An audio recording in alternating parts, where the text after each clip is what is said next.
So here we are, watching Dylan Archer, who's currently 4th in points, coming into the last race at Silverstone. And I have the honor of being here with him, getting to watch this for the first time. I watched him set this rig up, and now he's practicing Silverstone. We're going to actually be in the same room together on the races Saturday. I'm going to be right over here. We are both at Road America. I'm here with SVRA, and he's here crewing for Jerry Peters, who races a Viper here with us. So I'll be announcing from here at Road America, and then Dylan will be at Road America racing Silverstone. So what are your first impressions? Give us a lap narration, Dylan, while you're driving. My first impressions are that it's a little bit like Coda in the first sector, but everything else is kind of just a mix of all tracks together. I'm personally not a fan of it. I just have never been able to get around the place quick, but that's what I'm doing practice for, and hopefully I can pick up some pace. And I'm not too sure what the name of this section is, but this is a section that reminds me of Coda a lot. You have a lot of fast S's going on, and it's just kind of, if you screw up one part of it, you kind of done for the rest of it. So you just kind of have to focus on being smooth through there and get a good exit onto this long straightaway, as this is probably the longest straightaway on the track. So, and then this is one of the last turns. You got to be really careful and make sure you get a good exit and keep your center speed up through there, just so you don't make a mistake like I just did. And then you come on to the last part of the track, which is really tricky because you got to slow down really fast, get the car turned and back right for this right-hander, and then don't do that. So is it hard to drive and talk at the same time? For me, yes. Yeah. For other people, maybe not so much. So who's on here racing with you right now? at the moment, it is just me and Scott Borchetta, so there's not too many people on. RJ Lopez was in here earlier, but he just got out, so right now it's just me and Scott. So what's your best time so far? My best time is a 2:09, and the fast guys, Curly and Casera, are about a half a second, maybe a little faster than that, so I definitely have a bunch of pace that I need to pick up, so that's what I'm working at. So tell us about your rig that I got to see you set up, and it's quite involved. So here I have a Skull Sim Gear box that was given to me by my partner, and then I have I forgot the name, I think it's an Alienware computer, and it's kind of outdated, but it gets the job done.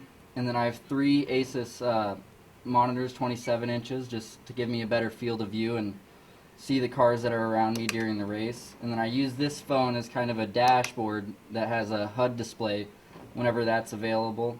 And then this is a SimMagic direct drive wheel, which is I really like it a lot. And direct drive wheels, it's kind of a little bit of a higher end wheel, and it has more force feedback that it gives out, I guess is how you would say it, so you can kind of feel a little bit more of the car, because in sim racing the only feel you get, unless you have a motion sim, is coming out of the steering wheel. So it kind of helps to get a nicer wheel. It makes you more consistent, unless like I just did. But I also have Huskenfeld pedals, I think that's how you pronounce it, and Darren, the race manager of the Trans Am Esports Series, was nice enough to give me a good deal on those, and because I was using some pretty not so good pedals before, but these ones get the job done more than go. And it looks like it's really physical. Like I can tell that you're physically straining at this. This is a tough is it all tracks like this? No, not this one, but this one has me sweating right now just because I can't get around the place, so. Do you get tired doing this? Riverside actually got me pretty tired because how fast that first section was, and you really got to grab the wheel and just make sure you get through there. And with the direct drive wheel, it tends to put out quite a bit more force, so it's more aggressive, and I guess you have to work the wheel more than a normal, I guess, just force feedback belt-driven wheel.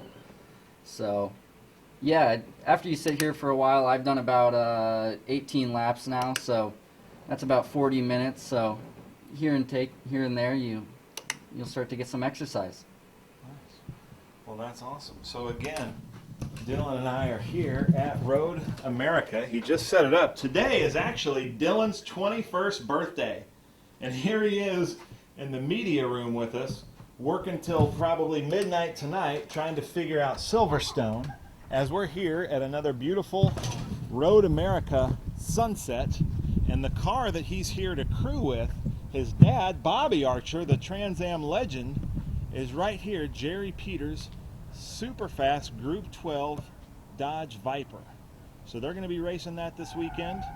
Dylan's crewing on that. It's his 21st birthday. We've got a pretty sunset, and we are going to be racing Silverstone in the Paddock Press photo room at Road America. So we're at one of the most iconic tracks in America, Elkhart Lake, Wisconsin, Road America, as we're racing one of the most iconic tracks in the world of Silverstone virtually. So stay tuned for Saturday, the race Saturday. Dylan Archer currently 4th in points, trying to figure out the fastest way around Silverstone.